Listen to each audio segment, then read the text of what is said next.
can see there's a pretty defined trail that kind of goes up through there. And if I'm not mistaken, let me make a quick jump up here. There's a dinky little rub right there. It's not a big one, but there's a rub right there on a pine. And it's right on that trail, right on this hard transition line. You've obviously got like totally different habitats right here. And there's a trail right on the transition line. It's like why we harp on the transition line so much is because that's where the deer want to walk. They're creatures of edge, right? This is an edge right here. You get to a transition line, you're like, okay, what trees can I get into? Or can I set up on the ground? Or do I want to still hunt down this edge? Whatever it may be. A lot of times we're going to hunt it with the wind coming over the top like this, and you're going to want to get to a spot where you can get high enough up, just where you're going to get a consistent wind. That makes sense? Mm. A lot of times during the rut, if you're thinking all these does are bedding in here, at some point they're going to leave that bedding area to go up towards things like that food plot or the oak flat over here. Given different times of the year, they're going to do different stuff. If a buck comes out of here and he wants to find a hot doe, he can go downwind of the bedding area on this trail with the wind blowing this way, and he's cutting across all of the doe's trails that are exiting this bedding area. So as far as a buck traveling rut, type scenario, that's how we get, like if you guys watch any of the Alabama hunts, when Jake and I saw the buck, that's how we were set up.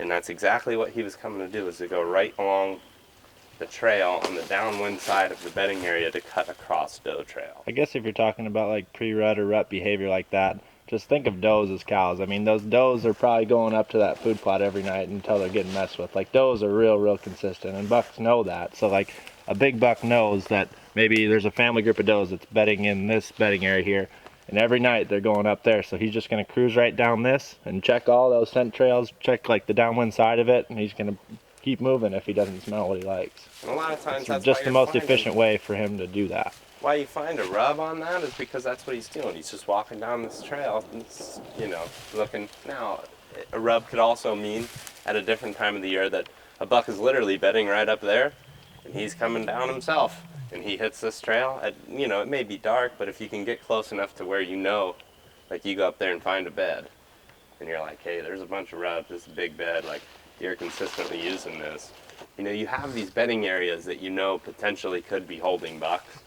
But until you find the hot sign coming out of there saying, screaming, hey, there's a buck coming out of here because there's rubs on every tree coming out of there, or, a handful of rubs, scrapes. Until you find that, then the bedding area is not of interest to you right now because the one's not in there. And they do change bedding areas from year to year. Factors change, pressure changes, especially on public land. Change bedding areas from day to day, week to week. I mean, there's just... Right. Food sources change, but like rut hunting aside, when they're on patterns, we're looking for a hot sign of them coming out of these bedding areas that you found previously. I'll come from this side, but we come from this side now. What we were doing in Alabama is we were driving, looking for trails coming crossing roads in specific habitat features, or terrain features. Anytime there was a saddle, basically you had two high points and low ground, or if you could look into the middle of them and there was like an SMZ in the middle of them, a Hardwood Creek bottom, where those two connected, a lot of times there's a trail crossing the road. Literally looking at tracks in the car driving down the road to see at least, okay, hey, there's deer in this, that's a starting point. I guess the starting point in this situation is just seeing, okay, picking where's the sign coming from. And then you can kind of, again, backtrack it into specific terrain features in that, because that's the only thing that's going to change in that mass of pines. It's just like terrain feature. And maybe we won't find any in there, and then we just know it's like, all right, we don't want to mess with that. We'll go look at a different one where there is sign, or at least buck sign. Like that's one thing I was going to say. I've always just assumed in areas like this, there's got to be, that's 80 acres of thicket that you can't walk in. I think, well, there's a buck in there. Mm-hmm. That's what I think in my head. But there's also a road all the way around it that we use 3 or 4 times a week, because we got a big field down here that everybody, that gets hunted and what have you. And bucks may not like being surrounded by, on all 4 sides by a road when they can lay out be out there where they can see. Yeah. you know, where they got a little bit better visibility. They can see other deer. They can, you know, it's just kind of a more, just an open ground type setting. You know, a lot of times, especially if you had like a real windy day, they may not like bedding in that as much as they would up here because, you know, in there they can't hear anything coming. They can't see anything out of that bedding area either. Sometimes general thickets are not actually where the deer want to be. A lot of times it's on the edge of that hard transition of that really thick stuff to where they can see back out of it. We're looking at this big area, and a lot of times if you got a patch of pines that's that thick, somewhere in the middle there's going to be some sort of habitat transition. There's going to be a creek bottom hardwood in there. Walk the perimeter, you can drive the perimeter, whatever it may be, seeing sign coming out of there, and then you can kind of work with that habitat transition inside of that big thicket to get in a little bit closer to them. So on the That makes south sense. end of that, we've got a big field, like I said, and it's got some of the prettiest Durana clover you'll see. It's got an annual patch planted in there with just wheat and oats and rye. We've had beans in the bottom, had corn on the top hillside, and everybody that's ever seen it's like, man, I bet you can see 40 or 50 deer in the afternoon here. And Charlie can tell you, you ain't gonna sit there. You might see 3, maybe. Alabama, anytime there's this like flat that kind of goes into the pines, there's always a trail, and there's a lot of times there's a buck, some sort of buck pine right on that spot. I mean, this is sweet. Like, I love this. Now, this doesn't probably happen very often, but you get in there and you scout and find these old openings and stuff. It's not much. And again, it's going to be boring. You don't have to get into a tree, but you could even get into a tree like this. If it were me, I would just tuck right up in there and I would sit here with my bow on this trail and just sit there and listen. You know, and especially, again, it's the same principle though of like what we were dealing with out there.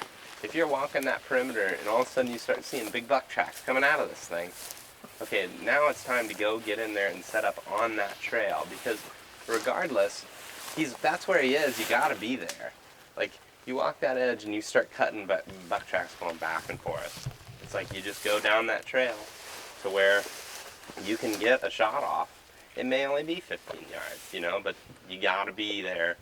You gotta get in here with them. This spot's sweet. So this is where I've made a lazy mistake.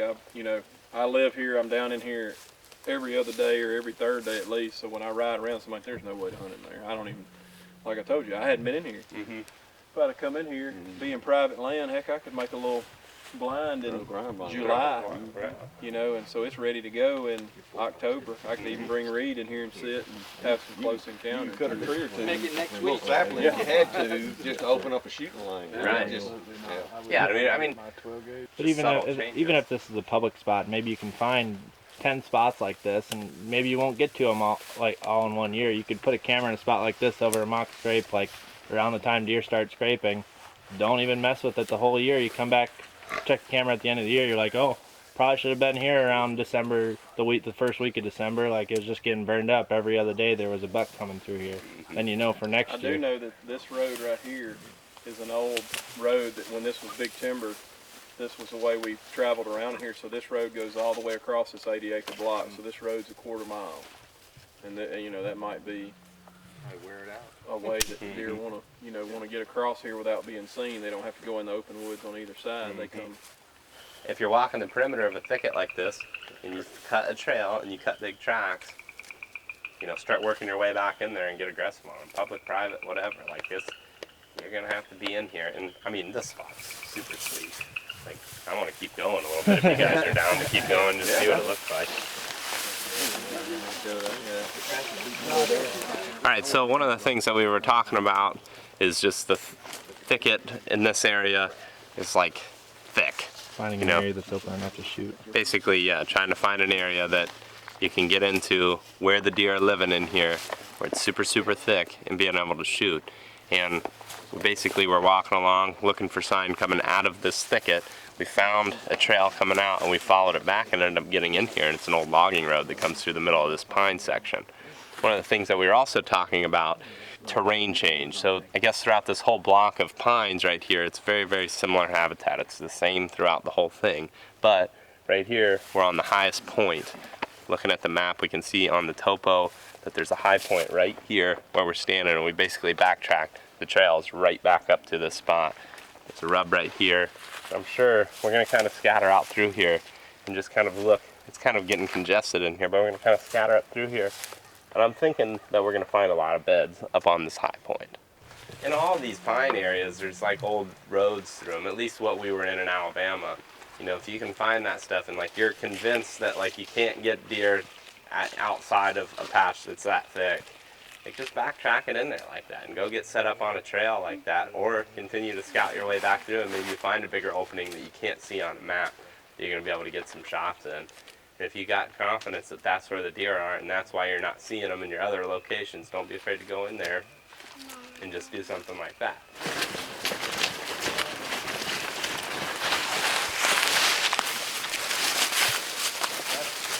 Deer beds in general, like it's just a deer bed. Right. And a buck will, you know, what we're considering a buck bed is not just a buck bed. Like, surely a doe will take advantage of like the best bed in the whole area, that it can have that, you know, has all of the factors needed to be the best bed. You know, your doe beds are just generally going to be smaller and circular, and it's easiest to show that in grassy, you know what I mean? Right, right. I wish, like rubs near beds and stuff like that. Yeah. Okay. Yeah, so like where we were earlier, we kind of followed up into some pines. We just cut a trail going, and we went in, and there ended up being a logging road and kind of a system of logging roads through that pine. Then there was rubs up and down that thing, scrapes, And then I went in a little tunnel off of the, basically off the main path that where you could see deer were coming up, and I only went 20 yards in.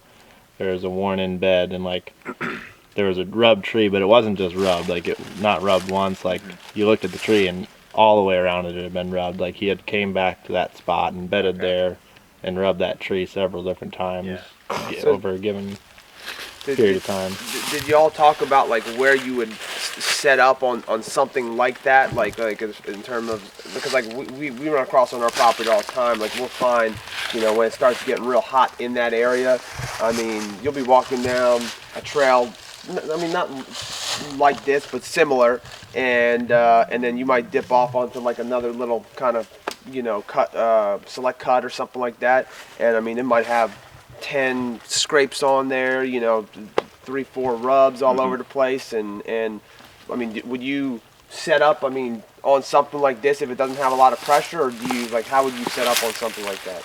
Well, I mean, I guess one thing that we'll talk about a lot, or I feel like we talked about a lot in the last one, is just like in your off-season scouting, you go through, you scout, you find beds. Throughout the off-season, you find those beds. Now, in season, one of the things that we do all the time is just like go through and scout our way, just like trying to check to see where that hot buck sign is coming from. That way you're not like going in and setting up over beds that you found. Like, yeah, you can find beds right now, but you're also finding beds that are from now, and you're finding beds that were from September. Yeah. And like that stuff changes. Like you're finding when everything's matted down, wintertime, you know, early spring, like you're finding all sign from the whole year. So like I think one of the keys is like not only recognizing where deer bed, but being able to recognize when they're using it and be able to execute right now. If you're seeing fresh buck sign, like that's a definite starting point. You may be in a place that he's making it after dark, but that's at least a starting point. We saw 3 go over 140. I don't know how good a sign it is for y'all, but we found. Don't point that at me. What'd you find? We found some great buck beds. Wow, really? Found them on in there. We kind of went up and around, and we found a lot of sign coming out of this patch of stuff. But we basically were walking transition lines from. Well, we ended up starting all over here. Didn't find much at all, and then right down here. There's Like 5. Yeah, like all Right behind that guy's ladder stand. Seriously. Well, that's it, guys. We got to get in the truck and head back to Missouri. We're going to get back about 3:30, 4 o'clock in the morning. Don't you think? Is that about right? Yeah. How many gallons of coffee you think Zach will drink? Not enough. Not enough, he said. Wake up with a not southern accent tomorrow. Yeah, it's hard to say. He's gonna be saying creep. It depends on how far north we go. What's everybody's favorite thing that they learned today? Or like most unique thing that they feel like they learned? Anybody got any cool things to share that they learned? I think what's real important is that we need to keep on pushing through and keep on scouting the trail, don't stop at the first sign. I think that's what we got hung up on this summer in our scouting was finding the first sign and going, okay, we got to get out of here. We're going to hunt this spot, but not going in deep enough. Yeah, I think So- getting it completely figured out on your first trip in there is big to me. I think we decided one of the things we've been too conservative, and it's been our conservative has been real predictable. Mm-hmm. You're doing a lot of things that the guys around you are probably doing, or you were when you were hunting. And I mean, there's not much in that whole section. We probably just walked 3/4 of a mile from that other side. Up to here? Yeah, from the truck. Yeah. And we didn't find any real solid stuff that I'd be confident in until this thicket. Well, yeah, and we didn't. I mean, us walking through this, there was hardly any tracks even coming out of this. Hardly any trails coming out of this until, and even coming all the way down and around until we got back into just like right around this thing. That's where we found all the signs. Something we talked about a lot today. I don't know if you guys did much, but I think we talked about it with both groups. Is just like, you find a good spot like that, all right, you got that mark. Now find 10, 15, 100 more if you can. I mean, then that way you can just go into the best spot in that area, and then if it doesn't work out, or maybe you see a buck you can move in. If it doesn't work out, then you're moving on to your next spot that you got marked. Everybody that is with Jake and Zach this evening knows this stuff looked familiar to where we were at this morning. It's a little different, but these pines are still about the same stage where they've got that undergrowth and they're right along the edge. This is actually probably a little bit better than what we found because there's a little more diversity with those SMZs. But it still is about that same stage that we've found the best stuff. You know, not to say that they're not in the older pines, they certainly are. You know, it's just a little bit more predictable in this stuff. It's going to get interesting when all that looks like that. Right. Yeah. Yep. Well, that's what we were talking about. If, at a certain point, if they're still using this, and this grows up in 2 or 3 years, like those other fresh clear cuts. Yeah. I mean, it could really be. Yep. Be just max bedding potential right in this one specific spot. Right, but as these get taller, that undergrowth starts to die back, right? As that canopy starts shading it out. And how old would you say these are? These clear cuts? You say 5, 6? 5 or 6. Do you know exactly, Josh? I think they're 5 or 6. I got it marked, but I guess one thing we'll start doing when they do get up, like we did over by the camp, is burning then, as far as from a management. When they get up and there's really not anything in there for the deer anymore, then we'll start putting the fire through there to bring the green stuff back. Mm-hmm. What that does is open it up for turkeys too. It just we're trying to fast forward the stage at which the turkeys will start utilizing this. They'll nest in it. They'll walk down this road and the hens will pop over in the edge. But obviously, he ain't gonna come strutting out of there. Right. But now that little patch we burned, I wouldn't doubt it a bit if one just went right through there because it cleaned up so nicely. In Mississippi State, we were talking, somebody was today, we were talking about their podcast. The Deer Lab's got a podcast, really informative. But they did they called it, was it bow burns or something? Bow hunt burns? Yeah. And they were burning literally a radius around their hunting stand, like an archery range, like a 30-yard radius. And they had trail camera studies and everything from it. And they were saying that just that difference in habitat around that immediate area increased the daylight activity on that spot because of the fresh growth and the disturbance. Really, I think it was more the disturbance of the fire. Right. And About the like difference. making a food plot, right? It's exactly. Now, they were doing it in the fall, late summer, early fall, when it's still dry enough to do it. And I'm not saying just go out there willy-nilly and burn a circle off around your tree stand, because if it gets in something like that, we'll see you on the news. Right. But they were going out there with a backpack blower, like a driveway blower. They would blow off a fire lane all the way around it, and they would light it up under the right conditions and slowly burn that off. They were doing this in upland hardwood stands. They would slowly back that fire through there, and yeah, they were saying it increased, specifically it increased the daylight activity to that spot. I wouldn't be surprised. Yeah, pretty cool. It's bow again, burn on their podcast. But for burning, Bow range burning. Bow range burning. Yeah. but for burning this whole area on a large scale, I would like to get it to where we're burning about 1/3 of it of our burnable area every year, and I would say we've got 500 to 600 acres that we could burn, so that would mean about 200 acres a year. But that's a lot of green, high protein food coming back. You got 200 acres out of 3,000 burnt, plus you got your food plots, plus you got your protein feed, plus you got your mineral stations. That's my goal, you know, would be to give them as much as we can.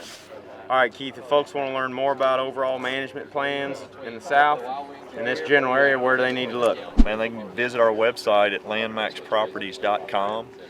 Check us out on Facebook, or give me a call. All right. I'll put all the information's on the website. Sweet. I'll put all the information down below in the description for you guys that want to learn more about land management. We're obviously not land management experts, and that's why we brought Keith out here with us today. I'm glad you come out, man. Absolutely. I think it definitely helped. It's been had a a good lot of time. fun. Yeah, real informative. Appreciate you. Absolutely. Let's head to the house. You bet.